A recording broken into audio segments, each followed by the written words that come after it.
Hello అండి, అందరికీ నమస్కారం. మీరందరు ఎలా ఉన్నారు? నేనైతే బాగున్నానండి. నేను వచ్చేసి యూట్యూబ్ స్టార్ట్ చేయకముందు డైట్ అనేది చేశానండి. అప్పుడు చేసినప్పుడైతే నేను 72-73 కేజెస్ ఉండే అండి. అప్పుడు 6 మంత్స్ 7 మంత్స్ డైట్ అనేది చేసి నేను 62 కేజెస్కి అనేది వచ్చానండి. మళ్ళీ ఇప్పుడు జనవరిలో డైట్ అనేది స్టాప్ చేశానండి. జనవరి నుండి ఇప్పటి వరకు అయితే నేనైతే 4 కేజెస్ అనేది పెరిగానండి. నా వెయిట్ నాకే చూసుకుంటే ఒకలా అనిపిస్తుంది. అందుకే మళ్ళీ డైట్ చేద్దామని నేనైతే ఫిక్స్ అయిపోయానండి. ఈరోజైతే నా డే 1 డైట్ అనేది స్టార్ట్ చేస్తానండి. ప్రతిరోజు మీతో డే 1 డే 2 అని డే 30 వరకు అయితే మీతోటి షేర్ చేసుకుంటూ ఉంటానండి.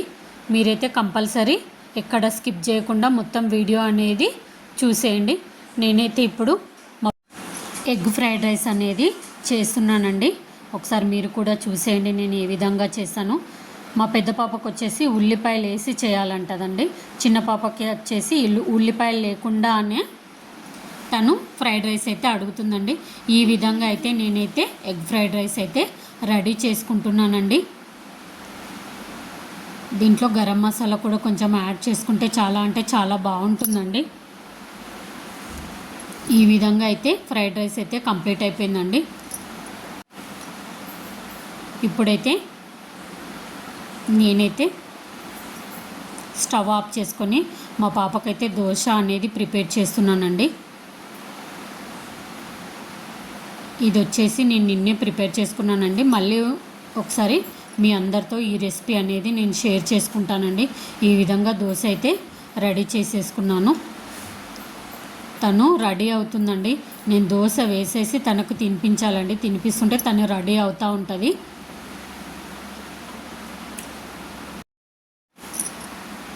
ఈ విధంగా దోశ అయితే వేసేసుకున్నానండి. హడావిడి ఉంటుందండి పొద్దున్న. ఎందుకంటే తనకి 7 వరకు వ్యాన్ అయితే వచ్చేస్తుందండి.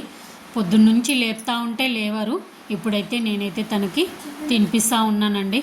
చూడండి మీరే ఏ విధంగా వ్యాన్ అయితే వచ్చే టైం అయిపోయిందండి.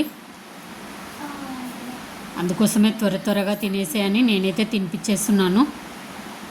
ఆ తర్వాత మా హస్బెండ్కి అయితే నేనైతే రాగి దోశ అనేది వేస్తున్నానండి.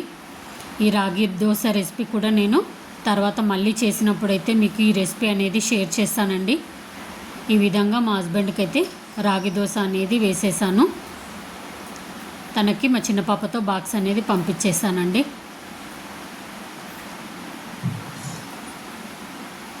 ఇదైతే చాలా అంటే చాలా బాగుంటుందండి. రాగి దోశ మనకి హెల్త్ పరంగా చాలా బెనిఫిట్స్ ఉంటాయి. నేను చెప్పాను కదండి, మా చిన్న పాపకి ఉల్లిపాయలు లేకుండా మళ్ళీ ఎగ్ రైస్ అని, తనకు ఉల్లిపాయలు లేకుండా ఎగ్ రైస్ అనేది రెడీ చేస్తున్నానండి. నేనైతే కొంచెమే ఆయిల్ తీసుకొని అందులో 3 ఎగ్స్ యాడ్ చేసేసి తనకైతే ఫ్రైడ్ రైస్ అనేది చేసేసానండి. దీంట్లో అయితే నేనైతే కొంచెమంత సాల్ట్, పసుపు, ఇంకా కారం అంతే అండి. గరం మసాలా అది ఇది ఏది వేసినా తను తినదండి. అందుకే ఇవి మూడిటితోటైతే నేనైతే ఫ్రైడ్ రైస్ అనేది ప్రిపేర్ చేశానండి. చాలా అంటే చాలా బాగా వచ్చిందండి.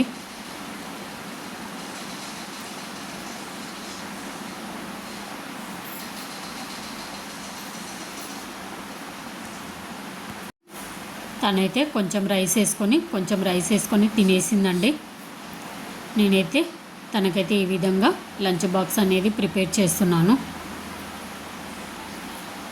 చాలా అంటే చాలా హడావిడి ఉంటుందండి. పొద్దున్న లేసి వాళ్ళు వెళ్ళే వరకైతే చాలా అంటే చాలా హడావిడి ఉంటుంది. ఈ విధంగా నేనైతే బాక్స్ అనేది కట్టేశానండి. నేనైతే స్టీల్ బాక్సెసే వాడతానండి. ప్లాస్టిక్ బాక్సెస్ అసలు నేను వాడను. ఇవి మిల్టన్ కంపెనీ అండి బాక్సెస్ వచ్చేసి. ఈ విధంగా నేనైతే బాక్స్ అనేది రెడీ చేసేసాను. మా పెద్ద పాప అయితే వ్యాన్ వచ్చేసిందండి. తను హడావిడిగా బాయ్ చెప్పేసి వెళ్ళిపోతుందండి.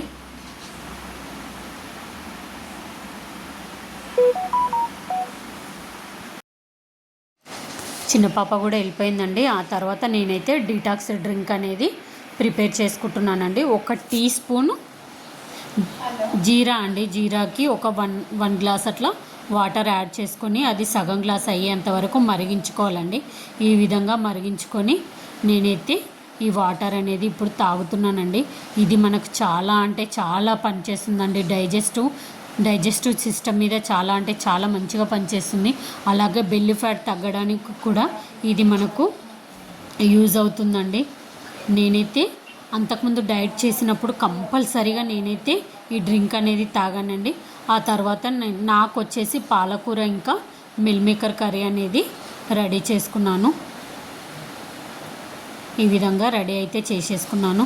ఆ తర్వాత మా పిల్లలు తినరు కాబట్టి వాళ్ళకైతే టమాటా పప్పు ఏ విధంగా చేయాలో ఒకసారి మీరు కూడా చూడండి. ఈ విధంగా టమాటా పప్పునైతే నేను రెడీ చేసుకున్నాను. ముందు పప్పు తీసుకోవాలండి. అందులో ఒక గ్లాస్ ఆఫ్ వాటర్ వేసేసి ఆ తర్వాత ఉల్లిపాయ, పచ్చిమిర్చి, ఇంకా టమాటా, కొంచెమంత జీలకర్ర, పసుపు, ఇంకా కొంచెమంత కారం కూడా యాడ్ చేసుకోవాలండి. కొంచెమంత మనం ఆయిల్ అనేది వేస్తే కొంచెం పొంగకుండా ఉంటుందండి. అందుకే కొంచెం ఆయిల్ అనేది వేసాను. ఆ తర్వాత ఎల్లిపాయలు కూడా యాడ్ చేసి నేనైతే కుక్కర్ అనేది విజిల్కి పెట్టేశానండి. ఆ తర్వాత పప్పు అయితే ఈ విధంగా రెడీ అయిపోయింది. పప్పుకైతే పోపు అనేది పెట్టేసుకున్నాను.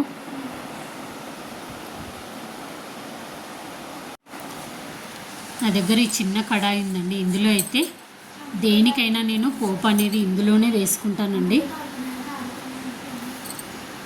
ఈ విధంగా పప్పు అయితే పోపు అనేది చేసేసుకున్నానండి. పప్పు అయితే రెడీ అయిపోయింది.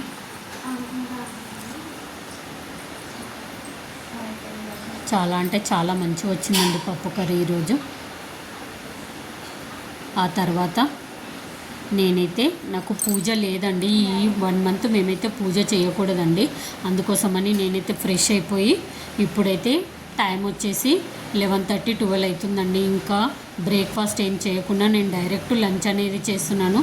ఇందులోకి నేను 2 రాగి దోశలు తీసుకున్నానండి. అలాగే పల్లి పచ్చడి, పప్పు కర్రీ, ఇంకా మిల్ మేకర్ పాలకూర కర్రీ కూడా నేను పెట్టేసుకున్నానండి. తర్వాత ఇప్పుడు టైం వచ్చేసి 6 అయిందండి. నేను ఎగ్జాక్ట్లీ 6కి నా డిన్నర్ అయితే కంప్లీట్ చేసుకుంటానండి. ఈరోజు డిన్నర్లో రాగి అది మిక్స్ ఉంది కదండి, అది ఖరాబ్ కాకుండా ఉండాలని మళ్ళీ రాగి దోశనే తిన్నానండి. ఫస్ట్ అయితే కీరతో స్టార్ట్ చేశాను. మనం కీర తింటే కనుక మనకు ఫైబర్ ఎక్కువగా ఉంటుందండి. వాటర్ కంటెంట్ కూడా మనకు చాలా అంటే చాలా బాగా వస్తుంది. ఈ విధంగా నేనైతే 6 వరకు డిన్నర్ అనేది కంప్లీట్ చేస్తానండి. నాకైతే నేను అప్పుడు డైట్ చేసినప్పుడు కూడా ఇదే విధంగా ఫాలో అయ్యానండి. ఈ విధంగా ఫాలో అయ్యి నేనైతే 11 kgs అయితే నేను వెయిట్ అనేది లాస్ అయ్యానండి. ఎటువంటి హెల్త్ ఇష్యూస్ లేకుండా నేనైతే వెయిట్ అనేది లాస్ అయ్యానండి. మళ్ళీ నేను జనవరి నుంచి అసలు నేను పట్టించుకోలేదండి. కొంచెం తర్వాత చేద్దాంలే అని అనుకుంటూ నేనైతే చేయలేదండి. ఇప్పుడైతే మళ్ళీ స్టార్ట్ చేస్తున్నాను. ప్లీజ్ నా వీడియోస్ కనుక మీకు నచ్చుతున్నట్లయితే నా ఛానల్ని సబ్స్క్రైబ్ చేసుకొని చూడండి. ప్లీజ్ అందరూ సపోర్ట్ చేయండి.